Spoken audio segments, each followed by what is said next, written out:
Why do you think people care about other people's marriages? I don't know. I think it's probably vicarious. In 2006, Larry King interviewed Elizabeth Taylor. A lot of people are unhappily married, and when they see somebody have the chutzpah to do something about it and get out of an unhappy marriage, it makes them angry. Any personal regrets? I'm sorry if I ever hurt anyone. That's all. The public has always cared about the personal lives of celebrities, but Elizabeth Taylor's marriages were a particular fascination. Hollywood's wedding of the year at the Beverly Hills Catholic Church as lovely British-born screen star Elizabeth Taylor arrives with her father for her marriage to Conrad Hilton Jr., crowning a romance everybody's been interested in. Liz married for the first time at 18. Conrad Nicky Hilton Jr. was the heir to a hotel fortune. Film fans everywhere join the reception guests in wishing the newlywed good luck, long life, and happiness. Hilton was a compulsive gambler, and he was abusive. Liz later claimed he kicked her in the stomach while she was early into a pregnancy, causing a miscarriage. They divorced after 6 months. Just over a year later, Liz married again. All cameras at London Airport are focused on two people very much in love. Britain's Michael Wilding and his lovely young bride-to-be, Elizabeth Taylor. Her second marriage was to the English actor Michael Wilding. Wilding was a lot older than Liz. He was refined, stable. Compared to marriage number one, Wilding was a safe choice. Maybe too safe. He was just too passive for her. She craved adventure and strength. Nancy Schoenberger is the author of Furious Love. She wanted a guy who could boss her around. This sounds somewhat sexist by today's standards, but Elizabeth Taylor wanted to be pushed around. She had been calling the shots since she was 12, 13 years old, and she wanted and needed someone to really be boss. Turns out that wasn't Michael Wilding. Liz and Wilding remained married for nearly 5 years and had 2 children.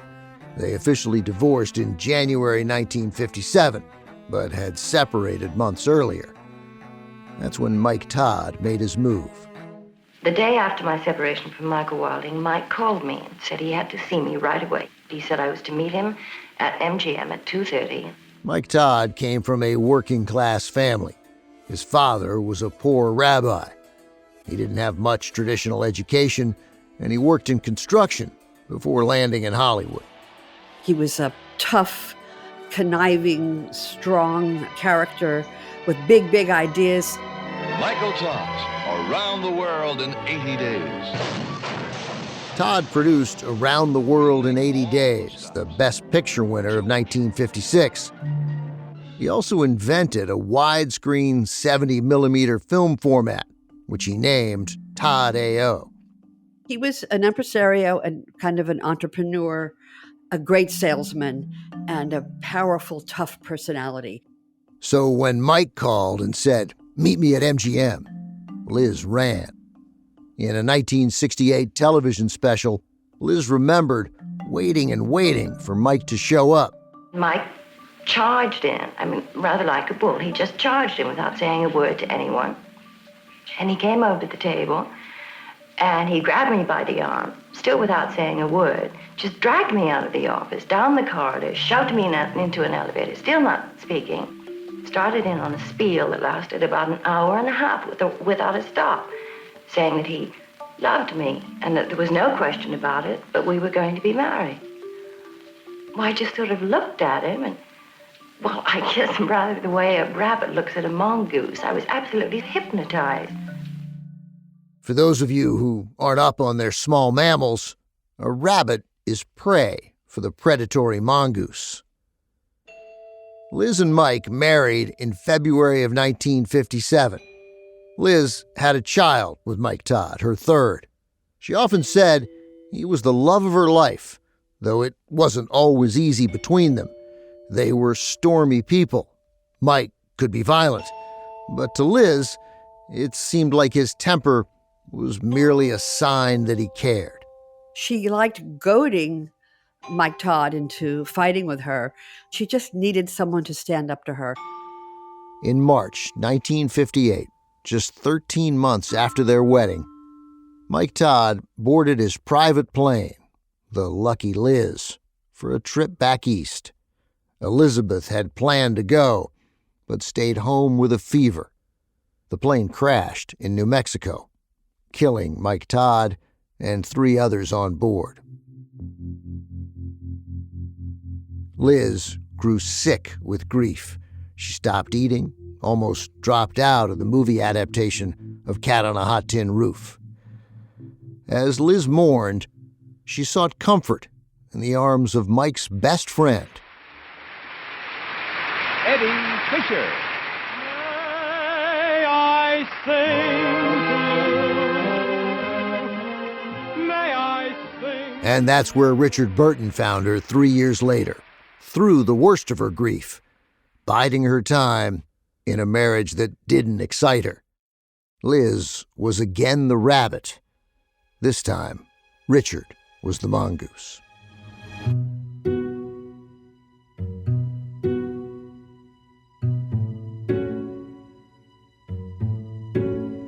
I'm your host, Ben Mankiewicz. This is Season 6 of The Plot Thickens, a podcast from Turner Classic Movies. Each season, we bring you an in-depth story about the movies and the people who make them. This season, Cleopatra, how an epic production pushed my uncle to his breaking point.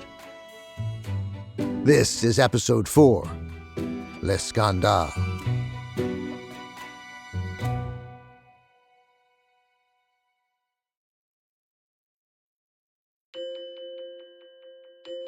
Elizabeth Taylor celebrated her 30th birthday in Rome on February 27, 1962, 8 days after her stint at the hospital from swallowing sleeping pills.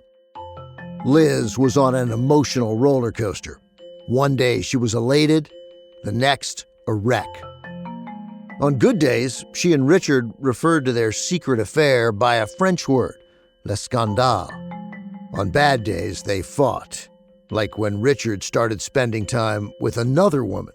He imported a Copa girl who danced in the Copacabana line nightclub in New York. Fox publicist Jack Brodsky said Richard even brought her to the Cleopatra set. And Taylor finally made a remark that Burton didn't like, where he pushed her a little bit and said, "Don't get my Welsh temper up."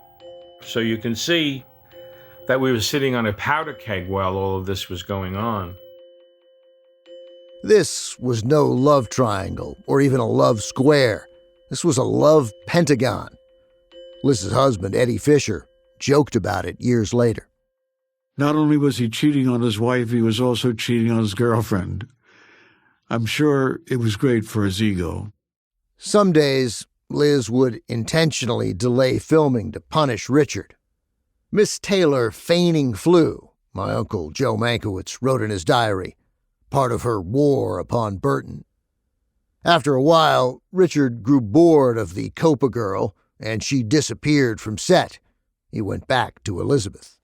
And he told Mankiewicz that I fall more in love with her each day. On Liz's 30th birthday, she should have felt great. She loved a party. Instead, she remembered it as one of the most miserable days of her life. 8:30, go to Liz's party at the Osteria. Eddie was the host, but was nervous and overbearing. The producer, Walter Wanger, was there that evening. About 15 or 20 of us there. Burtons, of course, were not at the party. Joe was there too. In his diary, he wrote a single word: ghoulish. Eddie was still fighting for his marriage. He gave Liz a diamond ring. He also had Bulgari make a folding mirror that opened into an emerald-studded snake. On the mirror, Eddie had inscribed in his handwriting, "I'll always love you."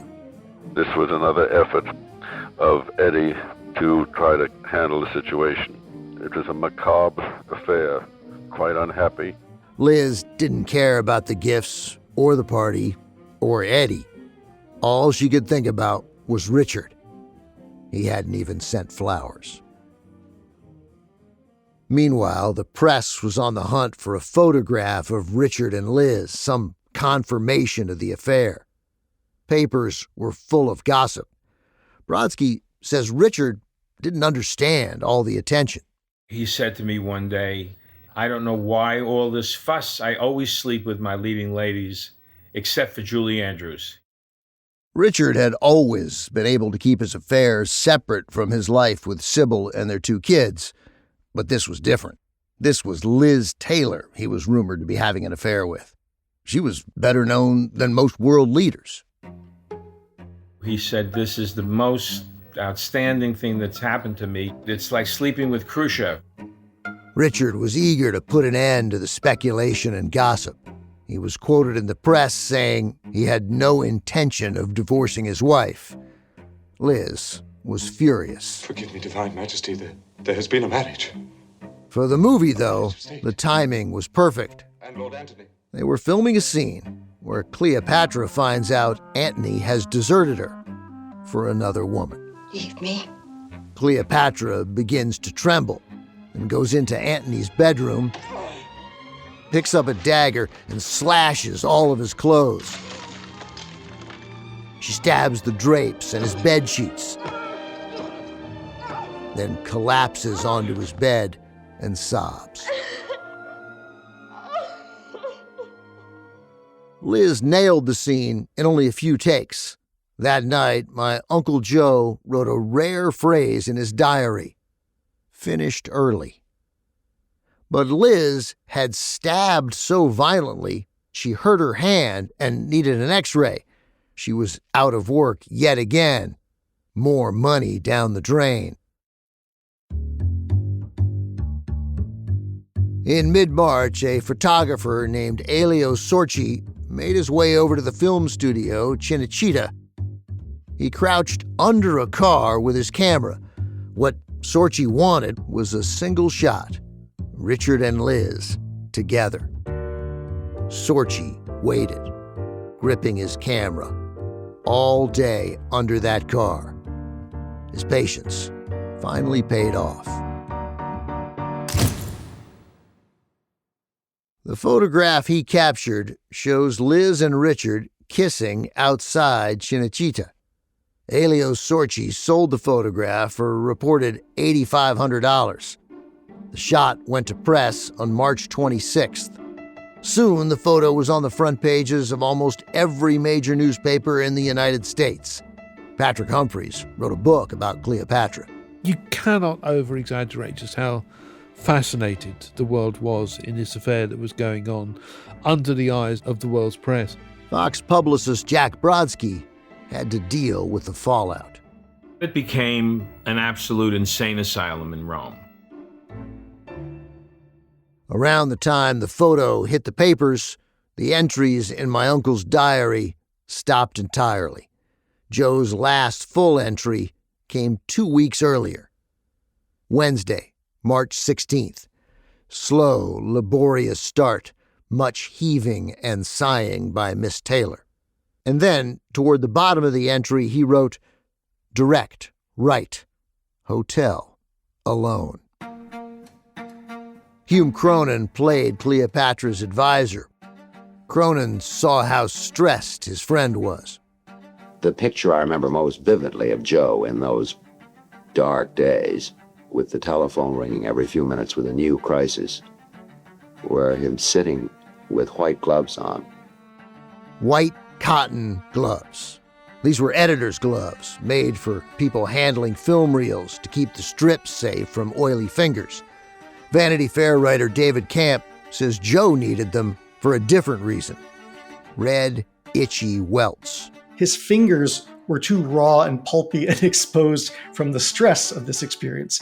The skin on his fingers started cracking and causing intense pain. Agony is the only word I can use. Joe suffered the agonies of hell. Walter Wanger had a front row seat to the madness and wrote about it in his diaries. He refers to my uncle by his initials, JLM, for Joseph Leo Mankiewicz.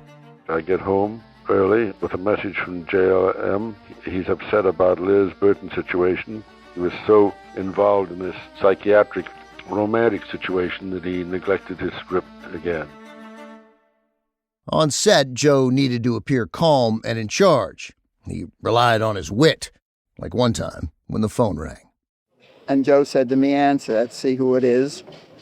Erna Mankiewicz was my great aunt. She worked in the publicity department for the film. An Italian reporter was on the phone.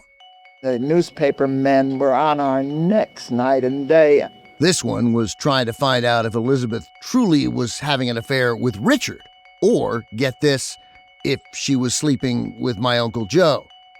Erna went back to Joe, who was on set directing Richard in a scene. And I said, "What's the lowdown? Is it you that she's in love with, or is it Burton that she's in love with?" So Joe said, "God damn it, I've had it up to here now." He says, "You go back and tell him. As a matter of fact, she's not in love with Burton and she's not in love with me. If you want to know, Burton and I are in love with each other. And we use Elizabeth as our patsy, so to speak." Joe then turned to Richard and kissed him on the lips. The entire crew broke up laughing. Most of the time, though, Le Scandale wasn't funny. Joe had a part-time job keeping the paparazzi away from his set. They even started hiding in the trees. Martin Landau spotted them. I mean, they were hiding in the dark and shooting Richard and Elizabeth. We were shooting in Ischia. We were just sitting there, and one of the lights was directed at a cliff, which had some shrubbery on it, and it unveiled about 20 photographers hanging with long lenses. A couple of them fell, maybe 15 and 20 feet. Patrick Humphreys says Le Scandale was all anyone could talk about, from Hollywood to Washington. The White House was hosting an event for, I think, film personnel, and President Kennedy and his wife, Jacqueline, graciously receiving them. This is with the Cold War at its height, nuclear war on the horizon. And Jacqueline Kennedy took one of the executives aside and said, "Do you think Elizabeth Taylor will marry Richard Burton?"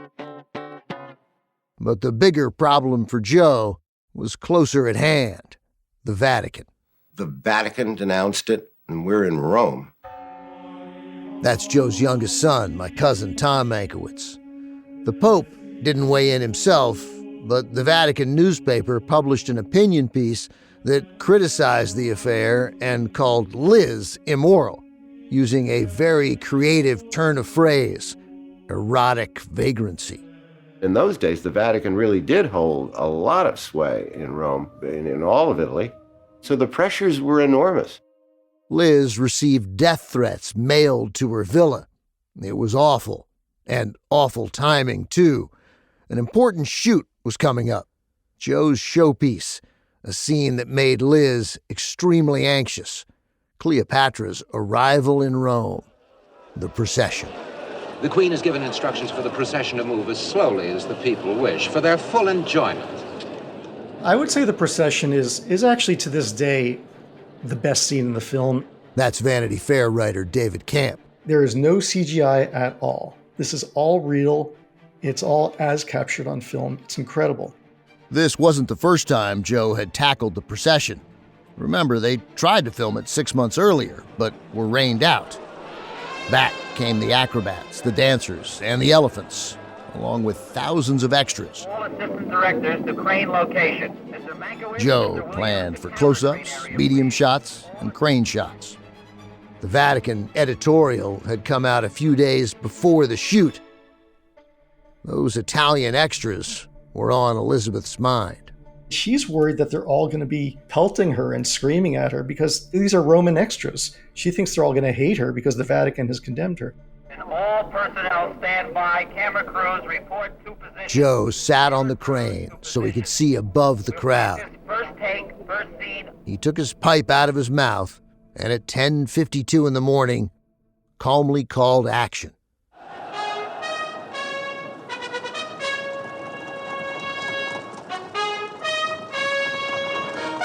The elaborate procession began making its way into the Forum, Liz sitting on top of the Sphinx in her gold headdress. She recounted the story years later in front of a Hollywood audience. And the crowd started going totally insane. They broke like the ropes that were supposed to be protecting Cleopatra, and they rushed toward the Sphinx, and they were screaming. And they were screaming my name, not Cleopatra. But they were going, Bacha leads! Bacha leads! Bacia. That's Italian for kiss. Those extras were blowing Elizabeth kisses. It was totally amazing, and I started crying. She was crying from relief. But then it dawned on her. The shot was ruined. And I thought, oh, God, poor Joe, because it cost about $100,000 just to turn this whole thing around. So, you couldn't really make mistakes. And I thought, oh, God, I daren't look at Joe. What am I going to do? And I looked over, and there he was up on top of one of the cranes. And he was crying. And that really touched me so much. There was big old gruff Joe, and he was as moved as I had been. Amid all of this, the long procession shoot, Sorchi's photograph, the welts on Joe's hands, the Vatican, a marriage ended. Elizabeth Taylor and Eddie Fisher told the world they were done. Eddie was already home in New York when they released a joint statement. He was trying to restart his singing career. 3 weeks later, he recorded a new single, Arrivederci Roma.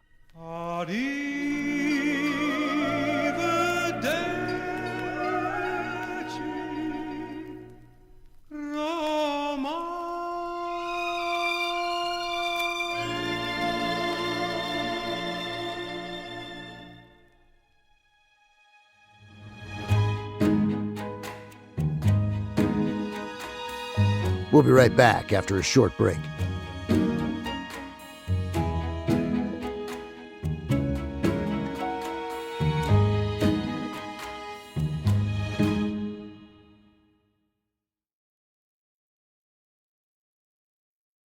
I'd like to take a moment here to give some background on 20th Century Fox, one of Hollywood's biggest studios at the time, because it's a real question. How could a studio of this stature find itself banking on just one big film, Cleopatra, with just one big star, Elizabeth Taylor? 20th Century Fox resulted from a merger in 1935 between 20th Century Pictures and the Fox Film Corporation. Fella ain't got a soul of his own, just a little piece of a big soul. They signed actors from Henry Fonda to Shirley Temple. Fear God, honor the Queen, shoot straight and keep clean. And started churning out hits. Much of that success was thanks to this man, Fox co-founder Darryl Zanuck. The basic success or failure of any company has got to be in the knowledge of the head man or men, and they've got to know about making motion pictures. It's picture making. That's our business. Zanuck oversaw all of production at Fox. Zanuck always sensed where the audience was going to be before the audience even knew it. Scott Iman wrote a history of Fox. He says Zanuck did everything from greenlighting projects to making sure they got made without going over budget. But by the mid-1950s, things were changing in Hollywood. Studios were starting to lose some control. Big-name actors were becoming independent producers. They were taking control of the means of production. They were commissioning scripts. They were hiring producers, line producers. They were hiring directors. And Zanuck thought they were amateurs, and he resented them. By then, Zanuck had been running Fox for 20 years. He was burned out. Basically, he said, I'm out of here. I'm quitting. I don't like the way the business is going. I don't like dealing with actors who are making more money than I am. And you can't argue with that. In 1956, Darryl Zanuck resigned and left for Paris. Suddenly, Fox was a very large ocean liner without a rudder. The president of the company at the time was Spiros Skouras. After Zanuck left, Skouras took on more responsibility for production. Skouras had been at Fox for as long as just about anyone. Here he is hosting a luncheon. My two brothers and I came from one of the smallest villages of Greece and from a very poor family. Now, I'm fortunate to be president of 20th Century Fox. Skouras started out owning a single cinema in St. Louis. Eventually, he owned more than 500. He knew a hit film when he saw one. But Skouras didn't understand the day-to-day process of making a movie. Under Skouras, the Fox production arm suffered.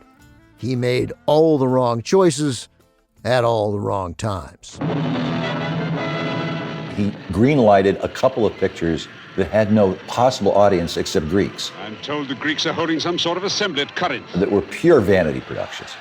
Just totally irresponsible vanity productions. In 1961, just as Cleopatra went into production, Fox hit rock bottom. Their losses totaled $22.5 million. A year later, Fox tried to make Something's Gotta Give with Marilyn Monroe. Other than Cleopatra, it was the only movie Fox had in production. But Monroe rarely showed up to set. She was sick and riddled with anxiety. Fox fired her and canceled the picture, but later changed their minds and brought her back. One of the most famous stars in Hollywood history is dead at 36. Before they could resume filming, Marilyn Monroe died by suicide. She turned in performances that kept her among the greatest box office favorites in motion picture history. They had just reached a point where they couldn't win for losing. They couldn't catch a break. Everything they touched turned to lead. Zanuck watched the ship go down from Paris. "I frankly want to vomit," he said. This is the ground Cleopatra was built on. It wasn't exactly fertile. As we know, when Joe came on board, Cleopatra was already in the red. The London shoot was plagued by mishaps, each with its own price tag. Italy wasn't much better. Martin Landau was there from day one. I remember when we first got to Rome, they were saying that the film would cost $11 million, and then it kept accelerating, and it just never stopped. For starters, movies in Italy were mostly shot without sound. The dialogue was dubbed in later. That meant Italian crews were used to working in different conditions. There was no tradition of quiet. My cousin Chris Mankiewicz, Joe's son, was on set. The result is that all the people are hammering and banging and building sets at all time. And people would say, silenzio, silenzio, per favore, si gira. And they'd expect every carpenter to, of course, put down their hammer and nails and whatever. And I don't know how many hundreds of hours were lost because of noise. Joe was the one who'd wanted to shoot in Italy, believing the Italian film crew's 6-day work week would save the company money. He turned out to be very wrong. The comparsi, the Roman extras, were hard to wrangle. Patrick Humphreys said they had figured out a way to get paid twice. You had these incredible scenes, lavish scenes, thousands of extras. And what they did was they'd sign up to be an extra, run to the back of the queue of the other thousands queuing, and do it all over again. Expenses ballooned in other ways. At one point, the prop department handed a walking stick to Herbert Berghoff, an Austrian actor with a bit part. The stick was designed after an artifact and was inlaid with mother of pearl. Martin Landau remembered Herbert complaining about it. He said, "Joe, do I need this stick? It's cumbersome." And Joe said, "No, get rid of it." And that prop must have cost hundreds and hundreds and hundreds of dollars to duplicate or work. And he just tossed it aside. And afterwards, I remember Herbert coming up to me, says, "That's what's wrong with this production." I said, "What?" He said, "It's filled with such sticks." Believe it or not, cats became another expensive line item in the budget. Film historian Matthew Bernstein says, there was a morning where they were delayed an hour because there were cats under the Roman Forum set, and it took an hour to get them out. That cost the production $17,000. because of all the delays, actors who were hired to shoot only a few weeks were kept in Italy on salary for months. David Camp again. Think of all these people intermingling with a lot of idle time. It stands to reason that there's going to be some rumpy-pumpy or hanky-panky, if you like. Rumpy-pumpy is not a phrase I have ever heard, David. Webb right up in the 6-yard box. One actor was flown back and forth to London every other weekend to watch his favorite team, Chelsea, play football. The big stars lived even larger. Liz had her favorite chili shipped in from Chasen's, a famous Hollywood restaurant that was more than 6,000 miles away. And Rex Harrison, who played Julius Caesar, was not above diva behavior of his own, though he disputed that in a 1963 interview. When you were doing Cleopatra, I understand that there were some concessions you asked and that you were among the difficult stars. Tell me, who did you hear? From whom did you hear that I was difficult in Cleopatra? It seemed to me I read a recent article in one of the magazines. I think I would say I was the least difficult star in Cleopatra. Certainly Joe and producer Walter Wanger would disagree. When Rex heard the studio was covering Liz's chauffeur, but not his, Wanger said Rex threw a fit. And said, God damn it, he said, I'm coming to work tomorrow. I said, why? He said, well, because I'm not going to be treated this way. He said, I'm as big a star as this tail just because my tits are not as straight. I could go on, but you get the picture. Spending on Cleopatra was off the rails. Nobody seemed to be able to have the power or the guts to say this is getting out of hand because the cost kept spiraling. In the spring of 1962, Fox accountants tallied a new estimate for Cleopatra, $27 million. At one point, Fox publicist Jack Brodsky wrote a memo about Elizabeth and Richard. He laid out the concern. He said if Liz breaks up another family, quote, the public would crucify her and picket theaters, which meant Le Scandale put Fox at risk of losing a lot of money. The affair could tank the entire movie. We'll be back after a short break.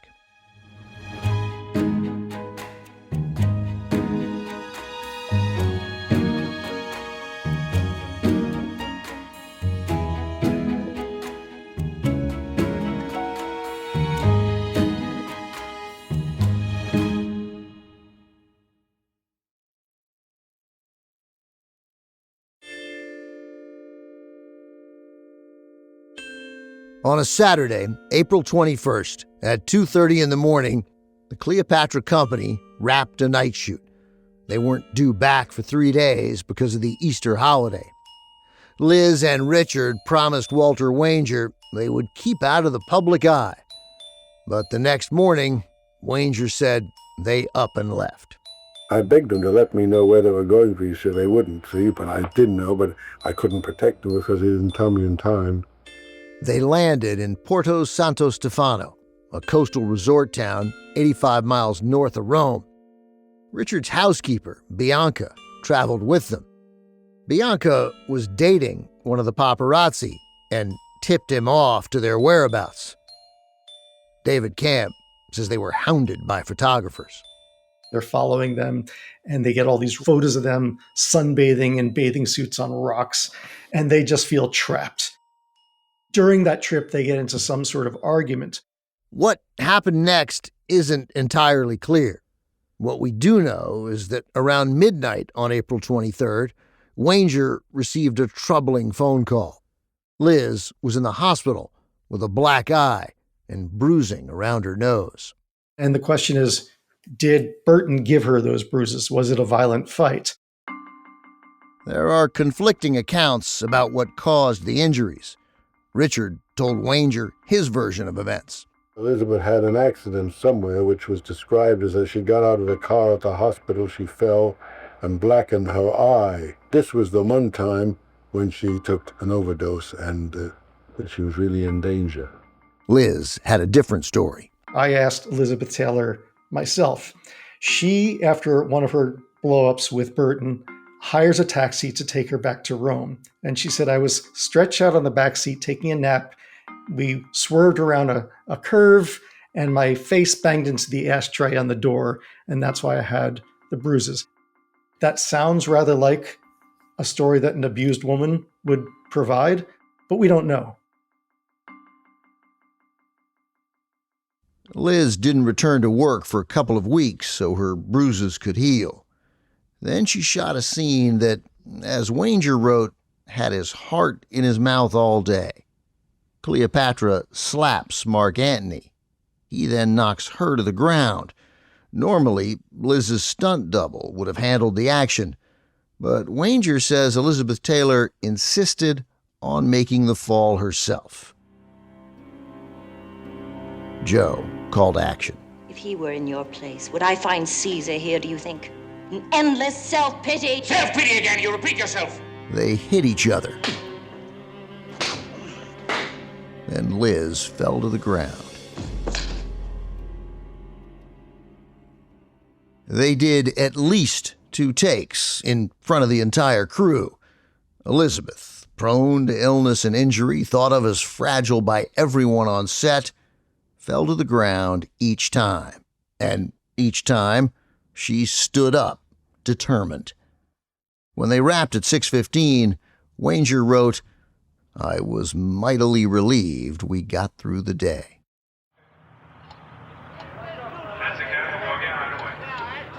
At the end of May, Joe filmed Cleopatra's death scene. Mark Antony has just taken his own life with his sword. Cleopatra then makes a fateful decision. She reaches into a bowl of figs, knowing an asp is hiding underneath. The taste of these, they say, is sharp, swiftly over. The snake bites her, and the poison courses its way through her veins. How strangely awake I feel. As if living had been just a long dream. And then she's gone. By that point, the budget had jumped again to $30 million, and there were still costly scenes to shoot. Spiros Skouros was ready for all of it to be over. He sent his lieutenants to Rome. Those were terrible days in Rome. Production designer John DeCure remembered an executive storming the set, looking for Joe. And he's up there directing, and some little character from the administration comes all the way from New York to talk Joe Mankiewicz and to tell him how to finish the picture. Skouros decided he needed someone to blame for the runaway production. He picked his villain, Walter Wanger.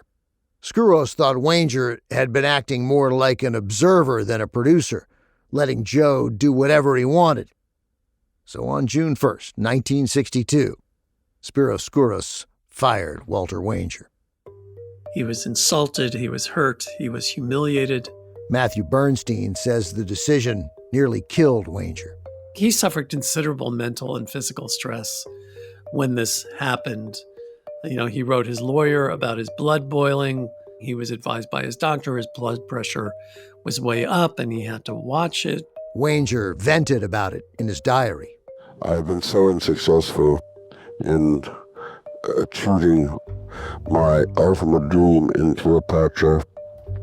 What a beautiful picture this could have been. What a dream. Hearing that, it's impossible not to feel bad for the guy. The whole project was Wanger's idea, and now he's been kicked off the film. Except he didn't leave. Wanger just stayed, even though he was no longer getting paid. He wanted to see it through to the end, which was now in sight. June 23rd was Elizabeth Taylor's last shoot day. Her final scene was an important one. Cleopatra arriving into the port of Tarsus on a golden barge. The whole crew had moved to the island of Ischia, where they would film the barge sailing into port. Elizabeth Taylor had at her disposal a ship fit for a queen. The barge's gilded rigging cost $277,000. The entire barge cost $500,000. Joe wanted this moment to be stunning and historically accurate. Cleopatra's barge was designed to fit closely to this description by Plutarch. She came sailing up the river Cydnus in a barge with a gilded stern and outspread sails of purple. It looked great, but the barge didn't move on its own. It was pulled by a little tugboat that remained off camera. After getting long shots from the pier, Joe and the crew moved to the deck of the barge to shoot medium and close-up shots. It was midday. My cousin Tom says they were racing against the changing light and shifting winds. I'll never forget this.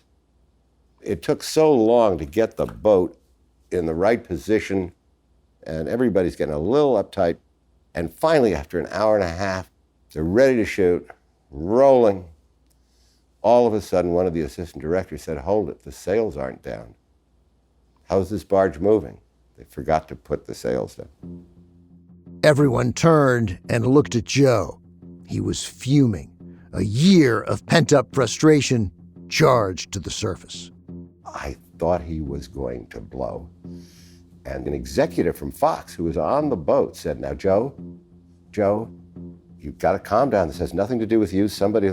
And he turned around and yelled, he said, "This has nothing to do with me. You son of a bitch. This is me. This is all about me. Every fucking thing that's happened has happened to me." He started screaming. Of all the times I've pictured my uncle on this shoot, this is the most out of character. This is Joe Mankiewicz completely losing control, finally letting it all out. I was thankful that he did. I couldn't believe that he had gone through everything he had gone through without it. But boy, did he explode. And there were people who wanted to dive off them, I don't think I'd ever heard him scream in my life. Joe was so close to finally finishing this movie. Elizabeth was now done. He had only 2 battle scenes left to shoot. But my uncle was holding on by just a thread. And soon the drugs that were keeping him going became his worst enemy. That's next week on The Plot Thickens.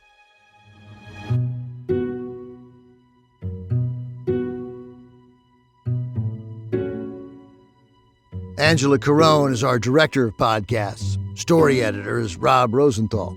Yaakov Friedman is our senior producer. Script writing by Yaakov Friedman, Natalia Winkleman, and Angela Carone. Research and fact-checking by the indispensable James Sheridan. Audio editing and sound design by Mike Voulgaris. Mixing by Glenn Matullo. Production support from Liz Winter, Allison Fire, Matthew Ownby, Julie Baton, Emma Morris, Jordan Chips, Nicole Hill, and David Corwin at Patches. Thanks to our legal team, John Renaud and Kristen Hassel. The following TCM staffers help us get the word out about our podcast, so thank you to Alina Novick, Katie Daniels, David Byrne, Diana Bosch, Caroline Wigmore, Michelle Height, and Stephanie Thames. Our executive producer is Charlie Tabish. And a special thank you to the archivists at the American Film Institute, the Wisconsin Center for Film and Theater Research, and Boston University. We could not make these podcasts without the work of archivists around the country. Special thanks to my family, especially my cousins, Alex Mankiewicz and Nick Davis. I regret that I never got to interview my cousins Tom and Chris Mankiewicz. They died before we started production. Thomas Avery of Tune Welders composed our theme music. I'm your host, Ben Mankiewicz. Thanks for listening. See you next time.